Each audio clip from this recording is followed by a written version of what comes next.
Ve jîne zimanê xwe ey xwendevan, nebûye millet hiç kesek bê ziman. Li bajarê Amedê helbestvan cigerxwîn bi merasîmek hat bibîranîn. Ji bona sedema 38 salvegera koça dawiya helbestvanê Nemir, Seydayê cigerxwîn bi bîr bînin merasîmek hat li darxistin. Merasîm ji aliyê çar saziyên ziman û wêjeya Kurdî ve hate li darxistin. Nivîskar û siyasetvan jî di merasîmê de amade bûn. Merasîma bîranîn bi rêzgirtina hemû şêdên ziman dest pê kir. Destpêkê mamoste û Seydayê cigerxwîn ji bo me ji bo gelê Kurd gelek ciyekî giring digire.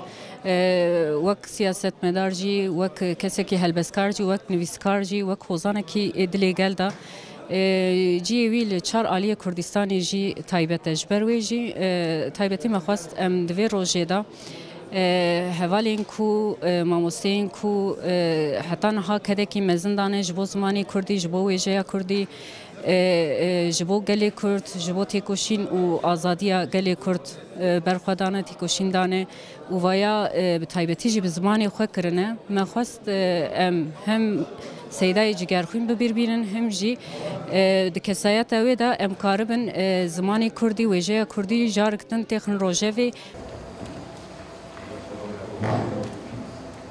Di merasîmê de ji bo nivîskar û lêkolnerên ku helbest û dîwanên Seydayê cigerxwîn vegerandine zaravayên Kurdî hatin xelatkirin. Ji Herêma Kurdistanê jî nivîskarekî ku helbestên cigerxwîn vegerandiye zaravayê zimanê Hewramê hat xelatkirin. Li saliya dî koçî duyayî cigerxwênî şaîr da serî rez û newazij bo cigerxwên dadenewênîn û her wiha bo ew hevalanê ki em kariyan berêvebirt. من li zor konferansî dinya beşdarîm kirdo, belam xelatkirinım li Amed meعنayekî tirî hebû, bo min zor xweş bû. Li ber dû şidiyek li ber ew li Amed bû, dû ji li ber ew li ser ked û xebatî min bû, li ser ziman û edebiyatê Hewramî, ew bo min pir xweş bû.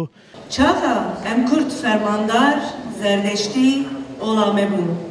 Cigerxwîn di sala 1930 de li Kercosê serbajarê Elû hatiye dunyayê.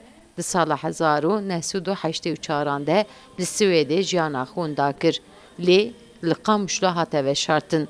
Cigerxwîn xwedî pirtûka Kîne Em, Şefaq, Dîwana Şeşa, Çîroka Jiyana Min, Tarîxa Kurdistan, Reşoyê Darê ji wan berhemên wî ne.